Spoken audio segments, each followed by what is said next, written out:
रसोई से कांच का गिलास टूटने की आवाज़ सुनकर दादी माँ आस्था पर बुरी तरह बरस पड़ी। इतनी बड़ी हो गई है लेकिन सलीका नहीं है आया।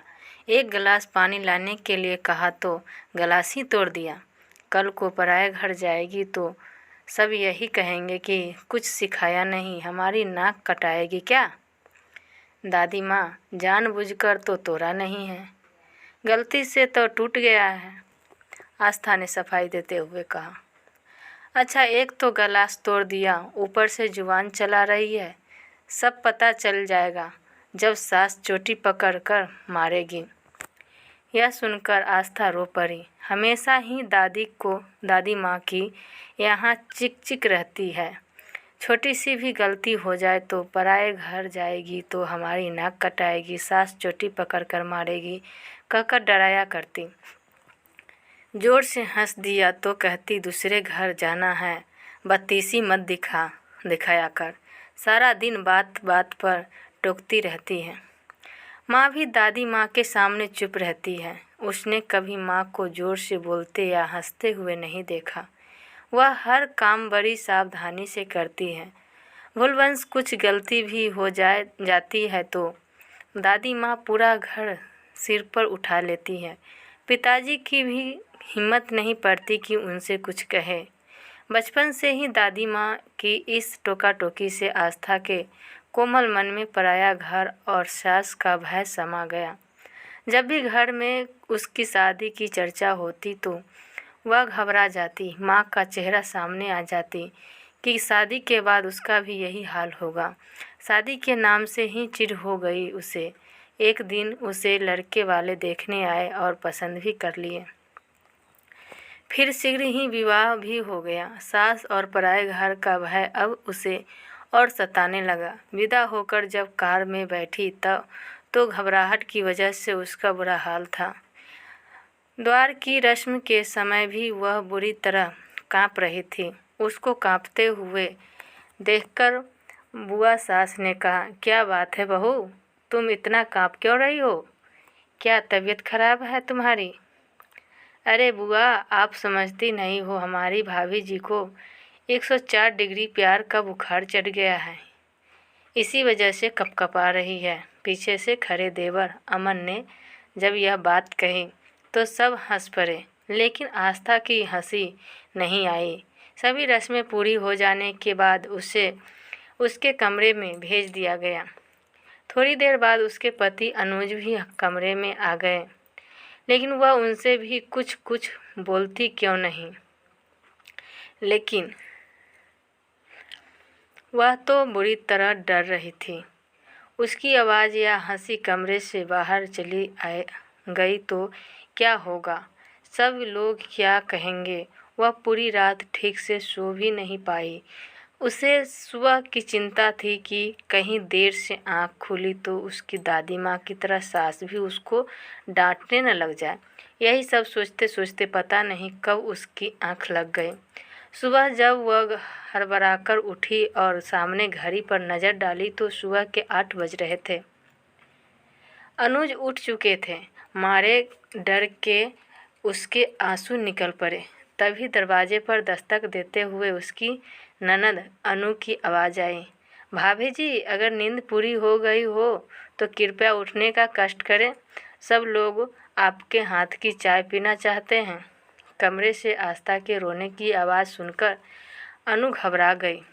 अंदर जाकर आस्था के सास पूछते हुए बोली, सॉरी भाभी, मुझे नहीं मालूम था कि तुम इतनी इमोशनल हो, मुझे तो मजाक करने की आदत है। फिर बाई आंख मारते हुए बोली, मैं भी पूरी पागल हूँ, तुम पूरी रात जागी हो और मैंने तुम्हें डिस्टर्ब कर दिया। बड़ी मुश्किल से अपने आंसुओं को पोंछते हुए आस्था बोली, दीदी, मैं आपकी बात की वजह से नहीं रो रही हूँ, मुझे डर लग रहा है, उठने में इतनी देर हो गई है, कहीं माँ जी नाराज़ तो नहीं होंगी। हंसते हुए अनु बोली, भाभी, तुमने तो मुझे डरा ही दिया था। वैसे तो यहाँ सभी लोग जल्दी उठते हैं, लेकिन कभी कभार देर हो जाए तो कोई बात नहीं, लेकिन रविवार और छुट्टी वाले दिन सुबह खूब आराम से उठते हैं। आस्था नहा धोकर रसोई में चली गई और सबके लिए चाय बनाने लगी। वह बहुत ही सावधानी से काम कर रही थी, कहीं कुछ गलती न हो जाए। चाय के ट्रे लेकर जैसे ही वह रसोई से बाहर निकली, अमन ने उसे डराने के लिए कहा, भाभी आपके सिर पर छिपकली है। यह सुनते ही उसके हाथ से चाय की ट्रे गिर पड़ी और वह बुरी तरह घबरा गई कि अब तो सास चोटी पकड़कर मारेगी। वह सिसकते हुए बोली, माँ जी, अमन भैया ने रुलाई के कारण वह आगे कुछ नहीं बोल पाई। तब सास ने उसे समझाते हुए कहा, बेटे, कोई भी गलत काम जानबूझकर थोड़े किया जाता है। वह तो कभी कभी असावधानियों की वजह से गलतियां हो जाती हैं। इसमें रोने या घबराने की क्या बात है। वो तो अच्छा हुआ कि तुम जली नहीं। ये चाय के कप तुमसे ज़्यादा महंगे थोड़े ही हैं। हाँ माँ, तुम बिल्कुल ठीक कहती हो। और फिर इन कपों का भी अंत समय आ गया था। होनी को कौन टाल सकता है, कहते जोर से हंस पड़ा अमन।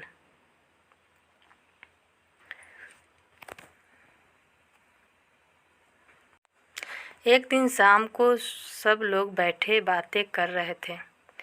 अनुज ने सभी को एक चुटकुला सुनाया तो सभी लोग खिलखिला कर जोर से हंस पड़े। आस्था भी जोर से हंस पड़ी। उसको हंसता देखकर सास बोली, कितनी अच्छी लगती हो हंसते हुए। खुलकर हंसना जरूरी होता है, गुमसुम रहने से बीमारियां घेर लेती हैं। अब तुम उसे हंसाकर उसका स्वास्थ्य ठीक रखना, कहते हुए ससुर भी हंस पड़े। अचानक अनुज बोला, माँ, हमारे साथ धोखा हुआ है। तुम्हारी बहू तो गूंगी है। तू ही इतना बोलता है कि उसे बोलने का मौका ही नहीं मिलता।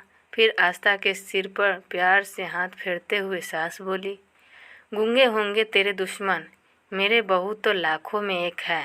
धीरे धीरे उसने महसूस किया कि उसकी गलती पर सास डांटती नहीं बल्कि कितनी कुशलता और प्यार से समझा देती हैं।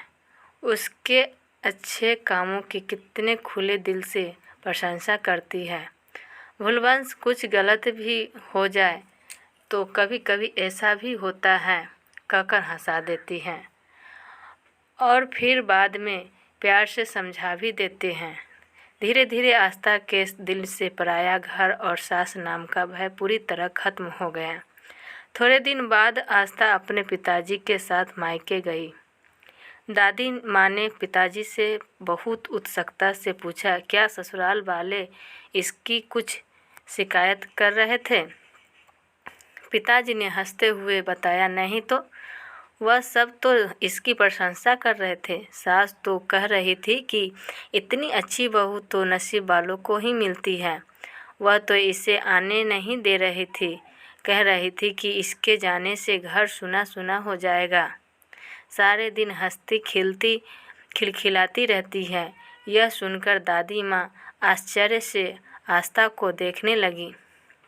आस्था दादी माँ के गले से लिपटकर रोने का नाटक करते हुए बोली, और हाँ, मेरी सास रोज़ चोटी पकड़कर मुझे मारती भी थी। यह सुनकर दादी माँ सहित माँ और पिताजी भी जोर जोर से हंस पड़े। तो दोस्तों, आप लोगों को मेरी वीडियो कैसी लगी? अगर आप लोगों को पसंद आई होगी मेरी वीडियो तो लाइक कीजिएगा, सब्सक्राइब कीजिएगा और शेयर भी कीजिएगा।